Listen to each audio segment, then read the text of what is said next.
पता है, आपने ये तो देखा होगा और सुना भी होगा कि जो मुसलमान होते हैं ना, वो गैंगस्टर और जो मुस्लिम गैंगस्टर होते हैं इनके लिए क्यों एकदम ऐसे हाथ खड़े कर देते हैं, उनकी चरणों में गिर जाते हैं। इनको ये लगता है कि ये इनका मसीहा है। ऐसा ही भी मुख्तार अंसारी के साथ हुआ कि मुख्तार अंसारी जो कातिल था, जो भ्रष्ट था, जो गलत काम करता था, जो गुंडा था, कन्विक्टेड था, उस व्यक्ति के लिए लाखों की भीड़ उतर गई रोड पे। वही मोहम्मद जावेद जिसने 2 मासूम बच्चों का गर्दन काट दिया, उसके लिए हजारों की संख्या में 30,000 लोग रोड पे उतर आए उसके जनाजे में। और ऐसा ही मुख्तार अंसारी के साथ हुआ। नारे लग रहे हैं जिंदाबाद के, रोना रोया जा रहा है कि भाई महान व्यक्ति था, मसीहा था। कुछ लोग तो अल्लाह तक बना दिए उसे कि अल्लाह का ही वो था दूत। तो आप समझ लो ये स्थिति है हैं जी। कहां पे? मुसलमानों में। बहुत क्लियर। अब समझने वाली चीज ये है कि मुसलमान बात तो ईमान की करते हैं। तो एपीजे अब्दुल कलाम कौन थे? मुस्लिम ही थे ना। और एपीजे अब्दुल कलाम एक ऐसा व्यक्ति रहे जिनका कोई हेटर नहीं है। मैं तो ये बोलता हूं मुसलमान जितना उनसे प्यार करते हैं उससे ज्यादा तो हिंदू करते हैं। आज लोग मिसाल देते हैं एपीजे अब्दुल कलाम की और उनमें सबसे पहले प्रायोरिटी में रहते हैं हिंदू। मुसलमानों का तो समझ में आ गया, मुख्तार अंसारी उनका हीरो है, उनका मसीहा है, एपीजे अब्दुल कलाम नहीं है। उनका जब जनाजा निकला तो कितनी भीड़ थी, तब इन लोगों से नहीं उतरा गया रोड पे, तब ये वहां पे नहीं गए। लेकिन इनका प्रेम कब उमड़ के आता है? तब आता है जब कोई गैंगस्टर जो लगता है कि भाई इनके लिए है, इनके भैया जो हत्याएं करता है हिंदुओं की तो इनके लिए। यह है स्थिति आज के समय में कि अगर आप बुरा काम कर रहे हो और हिंदू को मार रहे हो तो इनके लिए आप हीरो हो। अब सोच लो ये शिक्षा कहां से आ रही है? हमारा भाई कॉन्स्टिट्यूशन तो ऐसी शिक्षा नहीं देता है, ऐसा कोई राइट नहीं देता है। हमारी एजुकेशन जो सिस्टम है उसमें भी ये सब नहीं पढ़ाया जाता है।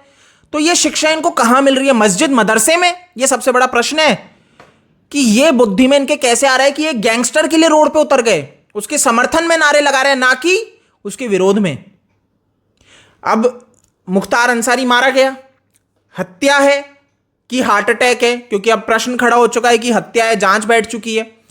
पर एक और चीज बताऊं, यह मुख्तार अंसारी वो व्यक्ति है कि जब इसका खौफ इतना था कि जज कुर्सी से भाग जाते थे, इसके केसेस नहीं लगते थे, इतना डर रहता था जज को कि भैया हम ऊपर ना से धार जाए। तो खौफ था।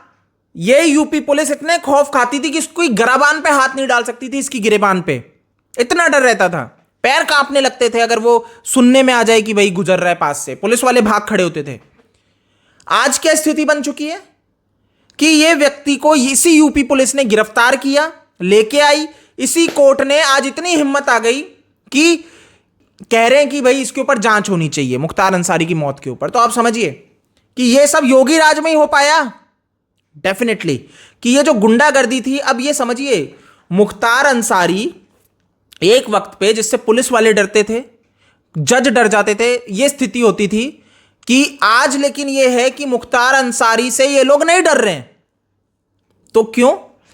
तो यानी कि मुख्तार अंसारी की काबिलियत है या उसको पीछे से जो सरकारें प्रोटेक्शन देती थी वो कारण था? ये इतना बड़ा लार्जर देन लाइफ गुंडा बना कैसे कि हत्याएं करना, उसके साथ शार्प शूटर चलते थे, सारी चीजें कैसे होती थी? इसको प्रोटेक्शन दी जाती थी सरकार के द्वारा, राइट? ये गलत काम करने के लिए, क्योंकि वोट बैंक था। अब ये तालमेल इनका चलता था। लेकिन जब योगी आदित्यनाथ आए तो जिस तरीके से इसको लपेटा कि वहां से पंजाब से उठा लाए, पंजाब में भी फिर देखिए कांग्रेस पार्टी उसका पूरा समर्थन कर रही थी। तो जब मुख्तार अंसारी जेल में था, उनकी बीवी को पीछे ही घर दे दिया गया था पंजाब में। अब आप सोचिए, पीछे जेल के पीछे घर था कि जब मिलना चाहे मिल ले। और इतना ही नहीं, पहले तो इसको जेल में इतनी इतनी सुविधाएं मिली हैं कि इसका अगर मछली खाने का मन है तो तालाब बना दिया गया था वहां पे, जिसमें मछलियां पाली जाती थी, क्योंकि मुख्तार अंसारी को मछली खानी है। अब आप सोचिए, बैडमिंटन कोर्ट बनाया गया था क्योंकि भाई साहब को बैडमिंटन खेलना है। और आप सोचिए पूरी की पूरी खेती की गई थी इसके लिए कि वहां पे उगेंगी सब्जियां और फिर ये खाएंगे भाई साहब, और ट्रैक्टर चले, सारी चीजें जेल के अंदर ये सब चीजें होती थी इस मुख्तार के लिए। पूरी 5 स्टार फैसिलिटी थी, इसका तो घर था, पीछे बीबी और सारी फैसिलिटीज। और सुनिए, इतना ही नहीं, ये मुख्तार अंसारी वो था जिसकी इतनी ज्यादा धड़क थी, इतनी ज्यादा धमक थी कि कांप जाते थे, जेलर कांप जाता था। लेकिन क्या हुआ जब योगी राज में आए हैं? वैसे तो आने से पूर्व का बताता हूं, पंजाब में फिर इनकी हालत खराब हो गई है ना। फिर ये हॉस्पिटल और ये सारी चीज़ें जब कोर्ट में था तो इन्हें लगा कि ठीक है, तो इनको जो एम्बुलेंस मिली थी वो भी बुलेट प्रूफ थी, इतनी तो प्रोटेक्शन थी इनके लिए। आप सोचिए कि जेल से इनको एम्बुलेंस भी बुलेट प्रूफ मिलती थी, 5 स्टार फैसिलिटीज़ मिलती थी, ठीक है। तो ये व्हील चेयर पे चले गए। हाँ जी, तो पंजाब के जेल में इनकी स्थिति इतनी बुरी हो गई कि ये जेल में कि व्हील चेयर पे आ गए, मरने जैसी हालत थी। लेकिन जब योगी आदित्यनाथ जी पकड़ के लाए, जब आए तो वहाँ की जेल में इनकी हालत इतनी अच्छी हो गई कि ये खड़े हो गए, चलने लगे। तो मेरे को नहीं लगता कि जेल में इनके साथ बुरा बर्ताव होता था, इवन अच्छी फैसिलिटी दी गई थी। अब चलने लगे, सब हो गया। अब उतना ही नहीं कि एक ऑडियो कॉल रिकॉर्डिंग वायरल हो रही है जो कि मुख्तार अंसारी के बेटे ने की है। दोनों के बीच में चर्चा हुई है, बात हुई है मरने से पूर्व। तो एक बार आप वो ऑडियो भी सुन लो।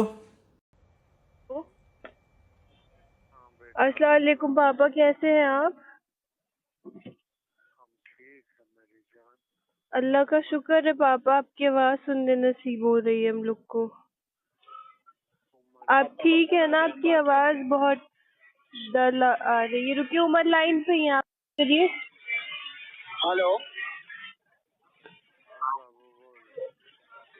जी पापा, अस्सलाम वालेकुम। आप ठीक हैं?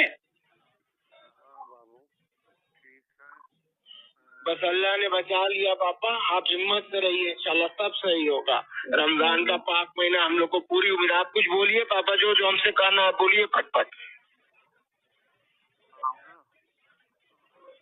18 तारीख से बाद से पाक ही नहीं है, रोजा ही नहीं है, न एक वक्त की नमाज पढ़ो। जी हम बेहोशी टाइप हो जा रहे हैं। और हाँ पापा, बिल्कुल बहुत कमजोर हो गए आप। हमने देखा, वीडियो में देखा हमने, जब आप डिस्चार्ज हुए हैं तो न्यूज वाले दिखा रहे थे। पापा हम यही कोर्ट में ही हैं, हम मुलाकात की परमिशन करा रहे हैं यहाँ डालीबाग वाली को अदालत में हैं हम यहाँ लखनऊ में, और मऊ से भी दरोगा अंकल भी करा रहे हैं। अगर परमिशन आज हो के नकल मिल जाएगी तो कल हम मिलने आएंगे आपसे, हम और भाभी दोनों लोग। 2 दिन 4 दिन 5 दिन और, ताकि हम उठ सके। हम बैठ नहीं पा रहे हैं बाबू, और हम नहीं हो। हम समझ रहे हैं पापा, बिल्कुल समझ रहे हैं, बिल्कुल तो दिख ही रहा है कि बिल्कुल जहर का सब असर है पापा। लेकिन अल्लाह बहुत बड़ा है, हम लोग पढ़ के दम कर रहे हैं आप पे, आप बहुत जल्द सही हो जाएंगे इंशाल्लाह। किसी भी तरह हिम्मत करके पापा फोन कर लिया करिए रोज। आपकी आवाज सुन के जान में जान आ गई हम लोग के। हाँ बाबू, हम अल्लाह अगर जिंदा कभी रखे होगा तो रूह रहेगी, और तो बॉडी तो चली जाएगी। सुन लिया? समझ में आया क्या है? दरोगा जी, दरोगा साहब क्यों निकल रहा है इनके मुख से, क्यों इतनी इज्जत आ रही है? ये वो लोग हैं जो पहले धमका के रखते थे, जिनसे कांपते थे। ये इन्हीं का बेटा, इसका भाई जिसके साथ कॉल हो रही है, ये धमका रहा था। तो समाजवादी पार्टी के राष्ट्रीय अध्यक्ष आदरणीय अखिलेश यादव जी से कहकर आया हूं कि 6 महीने तक किसी की ट्रांसफर पोस्टिंग नहीं होगी भैया। जो यहां है वो यहां ही रहेगा, पहले हिसाब किताब होगा, उसके बाद उनके जाने के सर्टिफिकेट पर मुहर लगाया जाएगा। किसी का अधिकारी के लिए धमका रहा था कि ट्रांसफर नहीं होने दूंगा, सबका हिसाब यहां होगा। वीडियो है, और बगल में यही जिसके साथ फोन पे बात हो रही है ताली बजा रहा था।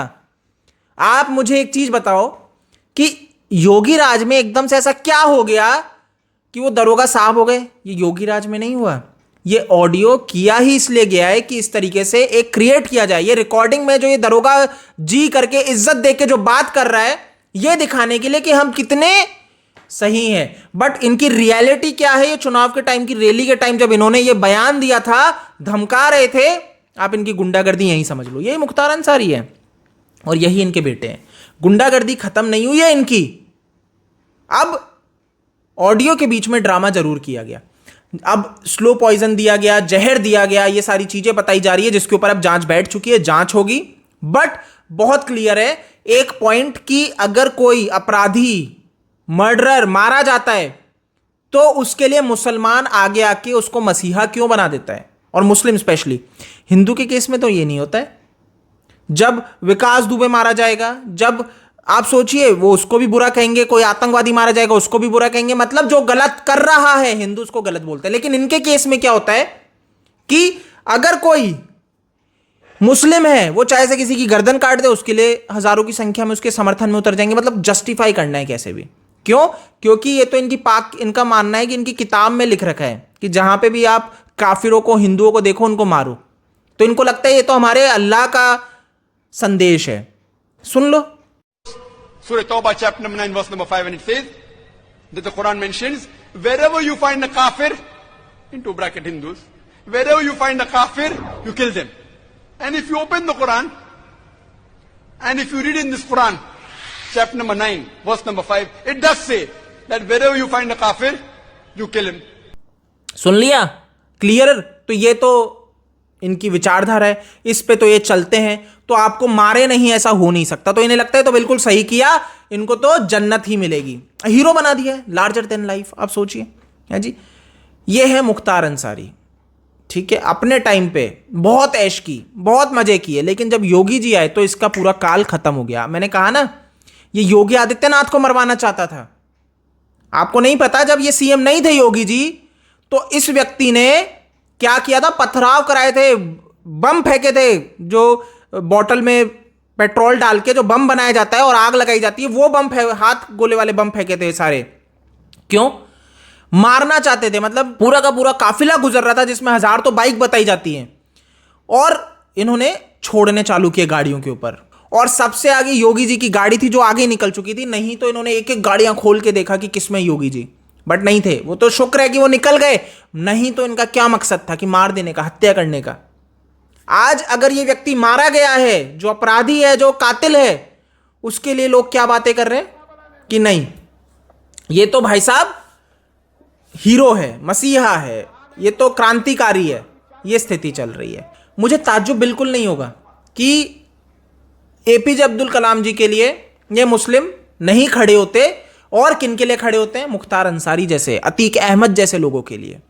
ये उनके लिए हीरो बन जाते हैं, लेकिन एपीजे अब्दुल कलाम नहीं बनते। खैर, ये ढोंग करने में माहिर हैं, या के बोलेंगे नहीं एपीजे अब्दुल कलाम तो हमारे लिए हीरो हैं, आप गलत कह रहे हो, बट असल में हीरो नहीं है, ये सिर्फ आपको मूर्ख बनाने के लिए। इनके अंदर, गिरेबान के अंदर, ये सारे टेररिस्ट लोग इनके मसीहा हैं। आप मर जाओगे ना। ये चाहते हैं भारत की जनसंख्या में हिंदू बचे ही नहीं, आप मर जाओ, फिर इनके लिए ऐश है। पर ये इतने दूषित हैं कि आपस में एक दूसरे को मार खाएंगे। अगर सारे हिंदू चले भी जाएं, ये ऐसी बुरी स्थिति कर देंगे कि भूखे नंगे हो जाएंगे। पाकिस्तान की हालत देखी है ना, भारत की भी हालत वही कर देंगे।